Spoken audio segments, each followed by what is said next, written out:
Us. You. And me. We listen to you. Our city. Wake up, citizen. We are a part of the whole thing. Evolving. Evolve. Our roots and visions build our tomorrow. We walk together our common path. I move with you. We grow up and learn. ahead. It's possible. It is. It will. We love. We care. Improving day by day. What can we do for you? Why do you like me? Why do we like you? Breathing the same air. We share and experiment. We move and change. We can do so many things. Let's talk. Let's create. Let's innovate. We can do it. Together. You make me feel alive. We want to make our dreams come true. Have a co-creative day. It's a brand new day. New day.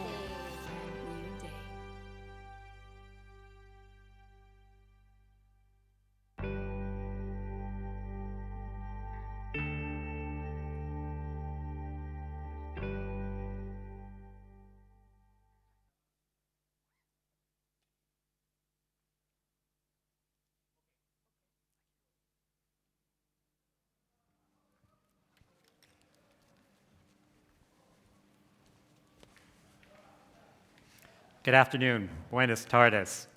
I am Tom Dallessio, President, CEO, and publisher of Next City. Next City is a nonprofit organization with a mission to inspire social, economic, and environmental change in cities through journalism and events. You can find our daily and weekly posts, including our long-form features, on nextcity.org. I have the distinct honor and pleasure of introducing our keynote speaker, Parag Khanna. I had the pleasure of interviewing Parag this past spring, and you can actually find my interview with him on nextcity.org. Parag is a leading global strategist, world traveler, and best-selling author. He is a senior research fellow in the Center on Asia and Globalization at the Lee Kuan Yew School of Public Policy at the National University of Singapore. He is also the managing partner of Hybrid Realty, a boutique Geo-strategic advisory firm, and co-founder and CEO of Factum, a leading content branding agency.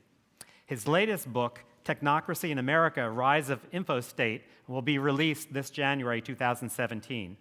He's the author of a trilogy of books on the future of world order, beginning with The Second World, Empires and Influence in the New Global Order, followed by How to Run the World, Charting a Course to the Next Renaissance, and concluding with Connectography, Mapping the Future of Global Civilization. He is also the co-author of Hybrid Realty, Thriving in Emerging Human Technology Civilization. In 2008, he was named one of Esquire's 75 most influential people of the 21st century. He holds a PhD from the London School of Economics and bachelor's and master's degrees from the School of Foreign Service at Georgetown University. He has traveled to more than 100 countries and is a young global leader of the World Economic Forum. As I said, I have the distinct honor and pleasure of introducing Parag Khanna. Thank you, Tom. Thanks. Thank you.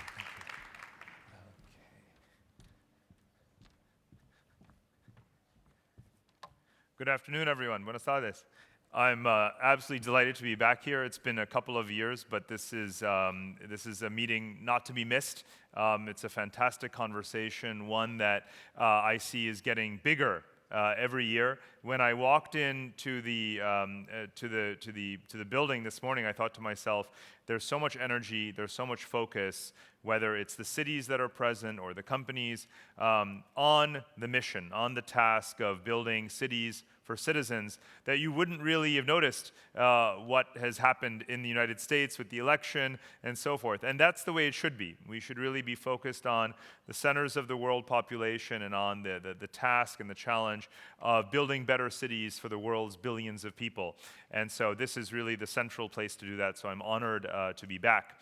So we have a very short session this morning, and I have a lot of slides, so I'm just going to tell you in advance that I'm going to probably skip over some of them because there is a messaging app for questions, and Tom and I really want to have a conversation on stage and to bring you into it as much as possible. So I'm going to move through things relatively quickly, so I apologize in advance for that.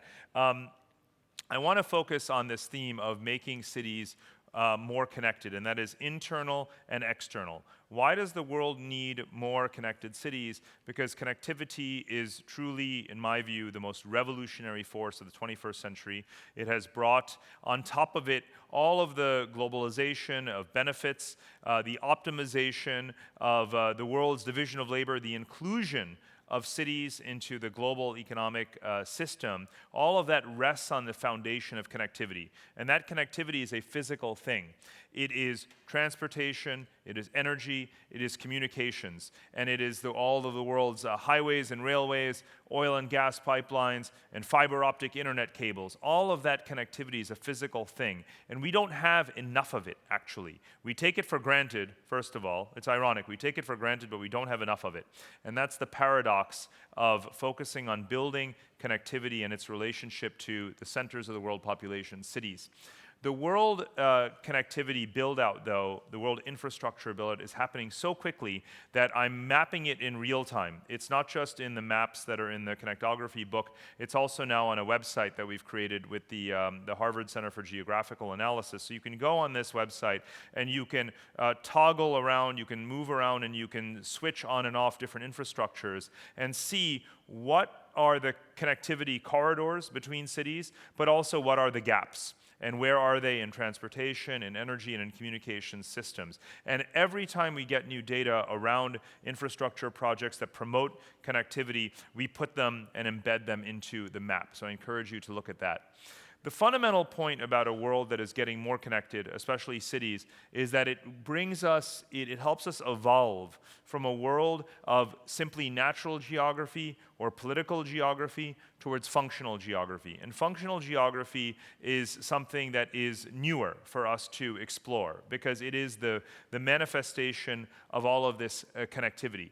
It is not replacing political geography. Pipelines and internet cables don't replace countries. They don't replace states. But if you want to understand the world of the 21st century, you have to understand the layers of how in the built environment of cities and of infrastructure overlays onto the political geography of states and borders on top of our natural geography. And the reality of the world every day is the complex interplay of at least these three kinds of geography.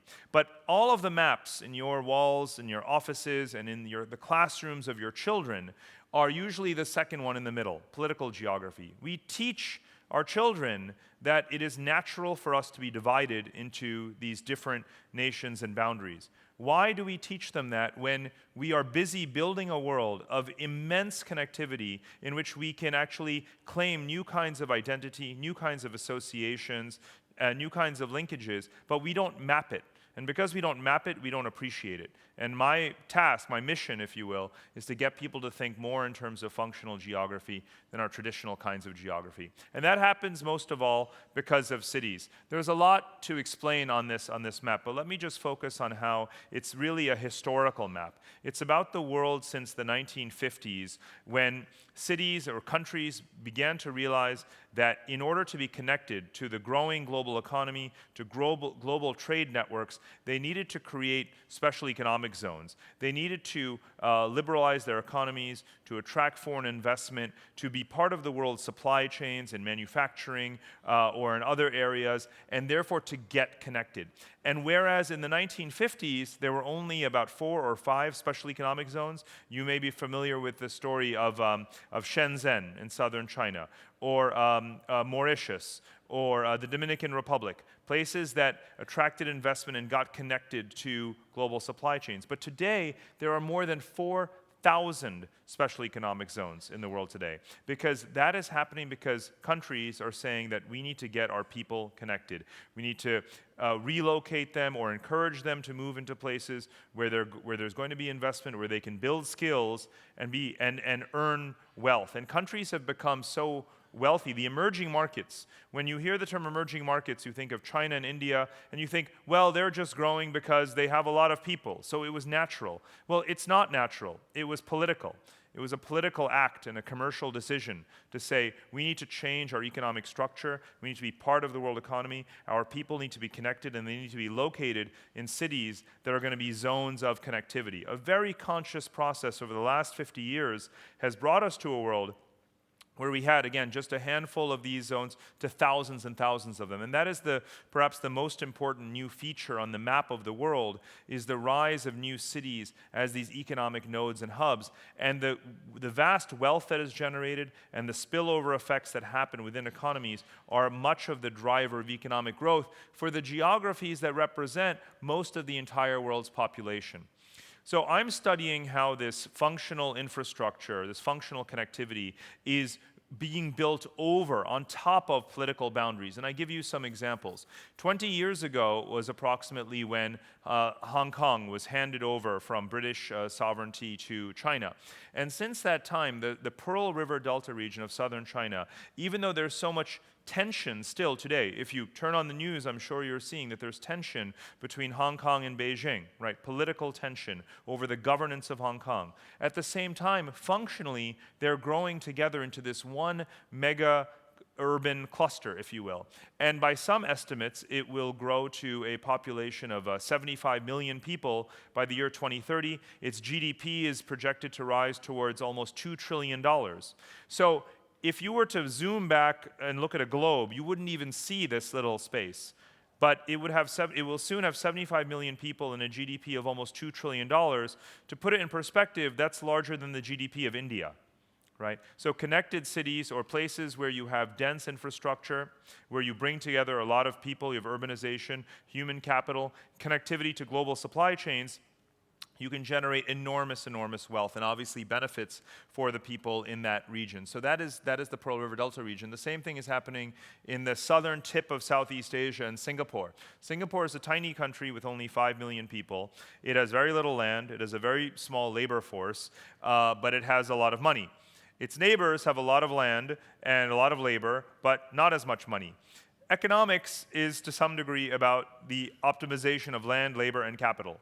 And when countries think about functional geography instead of political geography, they say, why don't we build special economic zones for shipbuilding or for textiles or for electronics on your soil, but one country will finance it, one country will provide the land, other countries will provide the labor, and together you create a whole greater than the sum of the parts. And that's what functional geography is about. It's about saying, how can we become more than just the individual political units that we inhabit? But you can't do it without the physical investment in that connectivity. So we all obviously are gathered here at a meeting where I don't need to explain that the world is urbanizing, that most of the world's population lives in cities. You obviously know that. But one of the problems with our conventional maps, is that we just show cities as if they're the same little black dots. But obviously a lot of us here are focused on the challenge of the megacities. So what I did here is to show you the world's population distribution, and you can see that yellow and orange are the most densely populated areas. So clearly most of the world's population is in Asia. And the dashed oval lines show you the megacity clusters that are really so huge, they're not little dots, right? I call them urban archipelagos, right? Stretching for hundreds of kilometers, and it feels like that if you're in Sao Paulo or if you're in Lagos or in Jakarta. These are not small places. They're vast and they're sprawling and they're ever expanding. But when you look at the economic value of those cities relative to the national economy, you see that just one city may represent more than 50% of the entire GDP of a country. So Jakarta in Indonesia or Manila in the Philippines. So those are the cities that, for economists and business people, they think, wow, this is a thriving urban area where we need to go and do business. But the reality on the ground is that there is vast disparities between the connected populations and the disconnected populations. So this is not just a heat map, if you will, of demographics and of economic activity. It's actually a warning sign. It's a reminder that if there's a country of 200 million people like Indonesia, and one city of 20 million people, Jakarta, that represents most of the national economy, that means that there is so much more investment that needs to be made in connecting everyone else. There are 200 million people who are not really participating in that big growth story, if you will. So this is a reminder of what the top tier cities are, but the fact that there's huge gaps in connecting the rest of national populations. If you remove the people and take the view of the sort of satellite view of the cities at night, these are the 50 cities that, according to the United Nations and the World Bank, are projected to be the largest megacity clusters in the world by the year 2030. And of course, again, most of them are in Asia, or rather, they're already in Asia. Now, my view is that cities think differently from countries. Again, the mentality of functional geography is different from the mentality of political geography. And cities think about building more connections to other cities. I give you an obvious example. If you're in Dubai and you manage Emirates Airlines and you see that Sao Paulo is a rising city of wealth, you don't think that Sao Paulo is competing with you. You think, how can I have a direct airline connection to Sao Paulo, right? Because more connectivity enhances both cities. And cities view the world in terms of more connectivity is better for those cities. And one of the problems in economics is that when we try to isolate the GDP of cities, so, many people will say that the GDP of the city of New York is larger than the GDP of sub-Saharan Africa.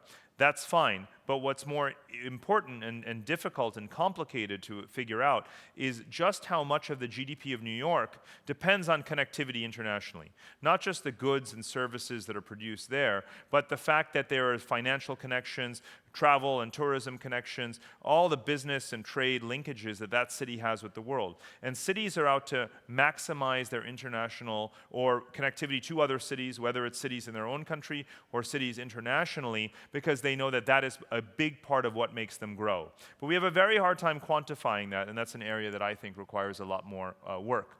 So I mentioned that without infrastructure investment, without focusing on the basics, the roads, the transportation, the telecommunications, the sewage and the utilities and water and power, all of these things are so fundamental to making cities more livable, but also to giving people the ability to live in a geography where they can more easily connect to other cities and even internally within the city. Like I said, the connected city is an internal as well as an external phenomenon. According to many estimates that have been done by international organizations, we are very, very far behind in meeting the connectivity demands. About $3 trillion a year less is being spent on these basics than needs to be spent. So you can see, how little of sub-Saharan Africa's population has stable electricity supply, how little of South Asia's population has basic sanitation. Connectivity is about those basic infrastructures, and that is still very, very lacking. Now, we are, for better or worse, as a result of the financial crisis of nearly 10 years ago, in a very low interest rate environment. And I'm worried that 10 years has gone by and not enough has been done to capitalize on that possibility of using cheap money, as we call it, to make those essential investments. And yet, the global stock of financial assets, the volume of debt, basically, in our system, is 4 times larger than the actual GDP of the world. And those assets have not been sufficiently invested in this connectivity imperative, in this infrastructural imperative. And whether it is sovereign wealth funds, or central banks, or asset managers, pension funds, right now, their focus needs to be on connecting people, on connecting cities, on improving infrastructure. And if that doesn't happen, world growth, economic growth, is going to remain relatively slow or slower and anemic. And the world population of 8 billion people is not really going to be living up to its potential. Because just having a world of 8 billion people doesn't mean that it's going to grow on the back of population growth. People only contribute to economic growth, and people's welfare only improves to the extent that they have this basic infrastructure and connectivity.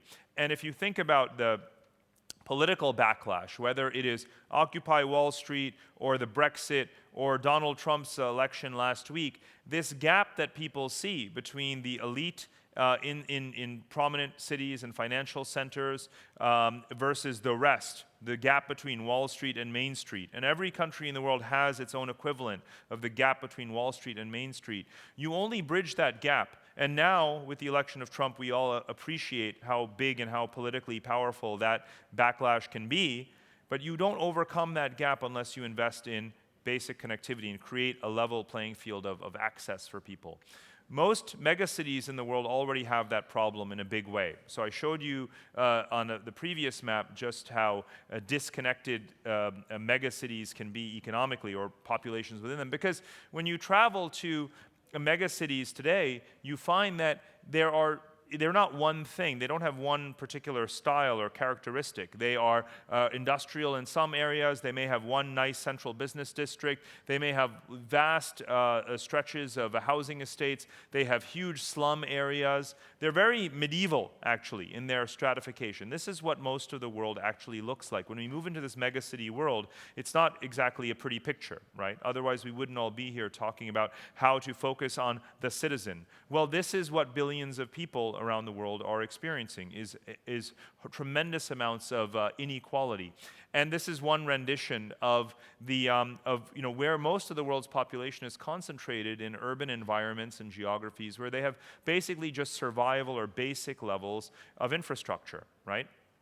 Much of the world is not in the right two quadrants of advanced, or with high quality of life. In other words, as you all know, the world does not look like Barcelona, right? And the problem is that most of the world's population is over there, not over here. You don't get the world's population from there to here without focusing on the economics, without dealing with the fact that trillions of dollars of money is not being spent on what it needs to be spent on. And that is the challenge of connected cities. So China has been trying very hard to do this. Even though China has thousands of years of history in terms of its provincial unique cultures, it's still reorganizing itself in some ways. Again, functionally, not politically, functionally into these 26 megacity clusters. And as you know, not only are these clusters of cities well connected with good infrastructure internally, but China has built the most extensive high-speed rail network in the world. It's almost as much reach and density as Europe has, and that has enabled people to have that mobility through connectivity. So studies from the World Bank have shown how workers who lost their jobs in the aftermath of the financial crisis, when exports collapsed, factories closed, a lot of people lost their jobs, but they were able to get a train ticket and travel somewhere else, very, very cheap, very affordable, and go get jobs in other places. And that's what has kept unemployment relatively low. So we have to spend on connectivity in order to have social and economic resilience for ordinary people. And that's why that investment is worth it. This is now happening across the entire Eurasian landmass. This is not necessarily exactly on the topic of cities, but really the biggest story or phenomenon of the next 25 years, in my view, is the fact that the Eurasian landmass, most of the entire planet's population lives on this slide. This two-dimensional image, even smaller than this vast view, is almost more than half the world's population, right here. And it will always be that way. From the lifetime of everyone in this room, most of the world's population will live right here. And what's happening in the next 25 years is that because China is spending trillions of dollars on infrastructure, both domestically and internationally, the people on this map who are living in poor, post-colonial, landlocked countries, either former British colonies, or former Soviet republics, they are starting to get connected. And that's what's going to actually connect them to the world economy and help the populations thrive, if you will. It's happening in Southeast Asia. I showed you, I showed you the Singapore triangle here. Now imagine this whole region of 700 million people is getting more and more connected through all of this infrastructure that's linking up the cities, the very big cities like Bangkok, Kuala Lumpur, Ho Chi Minh City, and so forth, all the way into southern China. And this is what's allowing this region, which has less than half the population of India, less than half the population of China, has a larger GDP than India, and attracts more investment than China. So if you want to see entire regions of the world develop and modernize, it's actually through the force of this kind of infrastructural connectivity and supply chain connectivity. My hope is that this is going to advance in Africa. This is a map of all of the political secessionist movements in Africa. But here you see that this cluster of countries in East Africa, this is 6 or 7 countries around Kenya, that have a total population of around 200, 250 million people, are moving, they're evolving, they're graduating beyond their political divisions and focusing now on joint infrastructure projects, again, so they can optimize their land, their labor, their capital, so they can attract investment, so they can be connected to global markets. And that's why when people talk about the Africa opportunity, they're really focused very much on this region, because the connected regions are the ones that are going to do the best in the future. My hope is that we can apply this logic to the Middle East. 100 years ago, the Sykes-Picot Agreement began to create some of the borders of Arab countries that are, of course, collapsing today, whether it's Iraq or Syria. So what is the future of the Middle East, or what could it be? Well, this is the most urbanized region of the whole world. There are 400 million people who live on this map, and almost every single one of them lives in a city. And the irony of our focus in our political life on the borders and whether or not what are the future boundaries of Libya or Iraq or Syria, is that the cities of Tripoli or of Tunis or Cairo or Baghdad or Damascus, they have 5,000 years of history, these cities. The countries that are nominally there have been around for less than 100 years. The cities have been there forever, and that's where the people are. And the future of this region, if you want to have peace in this region, it's got to be about building the infrastructure that connects the cities together, and not so much focusing on just drawing more boundaries on the map. That's not ultimately how you get to peace. You get to peace, as in the case of Europe, by building all of the connectivity across the boundaries. And I hope that that will happen everywhere. I hope that that will happen in the United States. The American map is governed by 18th century logic of these 50 separate states. But the reason why one of the reasons why there's such high inequality in the US and such a disparity of opportunity is precisely because there's the quality of connectivity across state boundaries is actually very weak. This is not the actual map of America's high-speed rail network, because America doesn't have one. President Obama was elected promising 8 such networks, and now he's leaving office, and there are zero kilometers of high-speed rail. And when I research the internal cost of doing business in America, I see just how inefficient it is to move food from the Great Plains region here to the Great Lakes region here. Those are not problems that you would expect a rich, industrialized, modern country to have. But it has them because it doesn't invest in infrastructure. Now, it tells you something about the importance of this topic, that Donald Trump and Hillary Clinton actually only agreed on one thing, and that is, in fact, infrastructure. So let's hope that even if he's not the one you wanted to be elected to be president of the US, that he's going to focus on building more connectivity. I have to fast forward so that we have more time for the conversation, but I obviously want to focus on the digital dimension a little bit as well. This is a composite map. Many of you have seen maps of the number of people who are connected to the internet in different countries, and obviously in China and India, they're very large numbers. And you've also seen maps that show you the percentage of national populations that are connected to the internet, and there the numbers may be very low. So I put them together into one, and what you can see is that even in China and India, the percentage of the population that has, sort of quality, reliable internet access is still very, very low. And that is such a huge source of the new investment that we need to move into. We're moving into an era where we fear a deindustrialization, robots taking our jobs. What are people going to do? And the solution in economics, you would call it non-tradable services. What are the things that we can do for each other domestically? What are the ways in which I can be your driver or be your tutor or vice versa? What are the services that we transact that are not going to be automated automated away or shipped offshore? And the answer ultimately are the things that are only possible if we are connected to each other. And so things like education, things like healthcare, social services, the sharing economy, all of that rests on people being physically connected to each other. Even if they're not in the same place, it means they have to be able to reach each other through trains and roads and subways and public transportation, or digitally connected to each other so they can find each other online and transact and make deals. And none of that is possible without a very high level, of course, of internet access. And that's not just a challenge, that's not just an opportunity. The sharing economy is not just for rich countries, right? As we see in poor countries, there's a huge uptake in things like mobile banking, for example, and so forth. So we have to bridge the divides that you can see here, where even though there may be large numbers of people online, until you invest in the connectivity of people, especially the connectivity of people in cities, outside of cities, we're not going to get into a world where connectivity benefits everyone. So if we're going to talk here in this event about cities for citizens, that has to mean connected cities for citizens. So that was a very, very brief tour of some of the arguments and strategies that I hope that all of you are going to put to use. And I hope that we can carry on the conversation now in the remaining time that we have. Thank you so much for having me here. Thank you. There we are. So, Nice job. Thank you. thank you. Do we have any questions from the audience?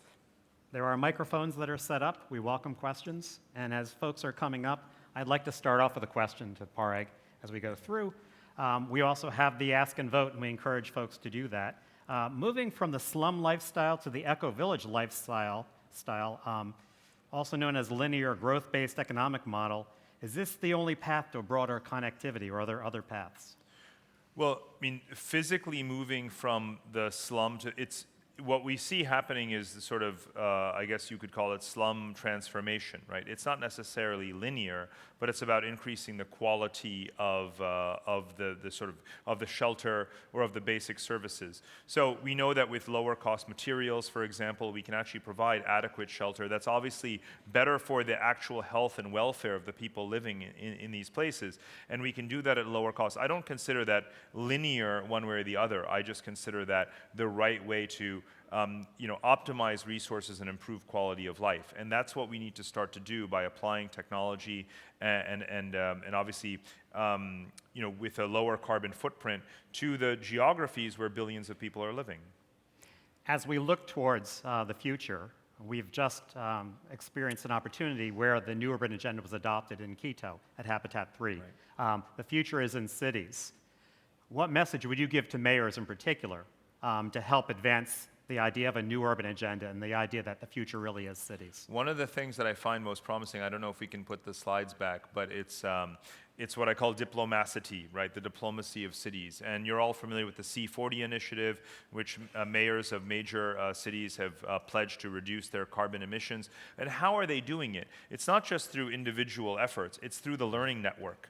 And what we see is that there are hundreds of such learning networks now across cities. And just being here in this event and the representatives of municipal authorities that are here are able to share those best practices. So I think the new urban agenda is also the new inter-urban agenda, I guess you would call it, because cities are learning from each other how to deploy electric vehicles, how to reduce factory emissions, how to implement green buildings. All of those things are lessons that cities are going to learn from each other, not from intergovernmental organizations. Are there any quick questions from the audience? Okay, final question for Parag. What keeps you up at night and what gives you hope? What keeps me up at night is definitely this sort of tendency towards, obviously protectionism and so-called walls and borders going up in places when it's not rational and when it's very easily demonstrable how counterproductive that is. And yet, without people having adequate grasp of the basic, facts and understanding the benefits of connectivity, we're quick to move in a direction where we threaten to sort of tear that up. But my greatest hope comes from the fact that there is still this relentless growth in the volume of connectivity. Again, we are investing trillions of dollars every single year in these infrastructures that I'm talking about. We're just not investing enough, but it is a lot. And every person that gets connected is another, ambassador, if you will, for connectivity. Because very few people who have experienced that benefit, from mobility, from connectivity, would ever want to give it up. So we have to keep that going forward, unless or otherwise the political forces are going to turn it back. Yes, please. There is a microphone. Please come to the microphone. And we need to be quick about this, if be okay. Thank you.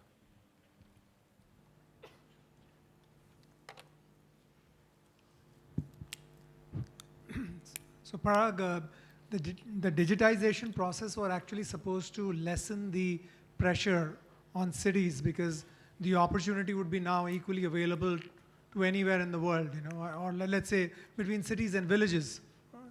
But somehow the pressure keeps going towards the cities. And so even if we facilitate smart villages or smart towns so that we provide basic amenities, people are still driven to the cities despite the digital corridors that have got created. Your take?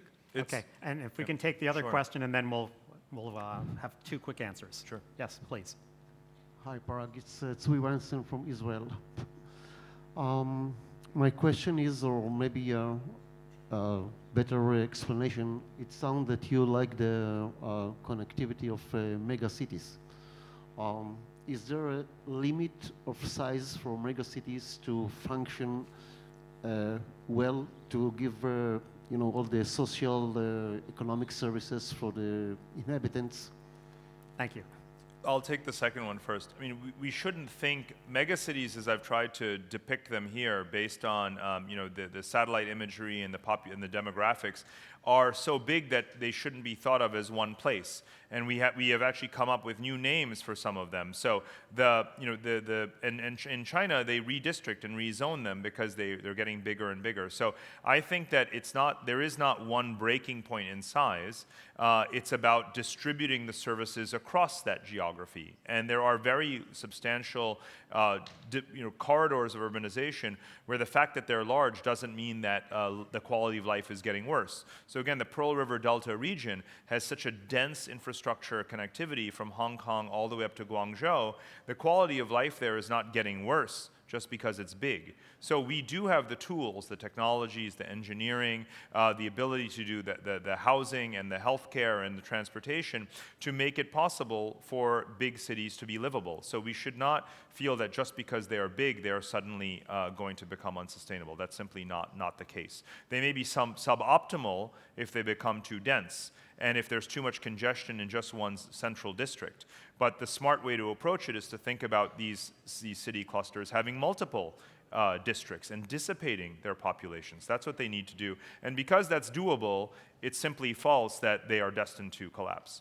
On the first question, I know that some people posited that that you could put a fiber optic cable to every village in the world and therefore people wouldn't move to cities, but that was quite frankly not a very realistic proposition. Urbanization predates the internet. People don't move to cities just because they want to have a fast internet connection. People move to cities for jobs, for healthcare, for education, for higher quality of life, to earn more than they would in their villages so they can send back remittances, right? Internal remittances in India, in China, or across countries from the Middle East to India or to the Philippines are a very material part of the overall income of these countries because of urbanization, because of people moving to cities and earning more. So the fact that you might have a digital village is not going to reduce the demand for urbanization because there's so many other benefits to cities than just the sort of having internet access. That doesn't mean that we shouldn't have digital villages. There's lots of benefits to that as well, and maybe there could be a little bit less brain drain if villages are more sort of digital. But let's not forget that the connectivity and the infrastructures that I'm talking about are about mobility, they're about energy, and about communications, and also the softer things like health and education. All of that is our physical and our social infrastructure. And until people are seeking quality of life across all of those areas, not just in one or the other, and cities are still the places where it's better than it is in other places. Thank you very much. Thank you, Out of time. Parag Khanna. Thank you. Thank you, Wonderful everyone. presentation. Thank you. Thank you all.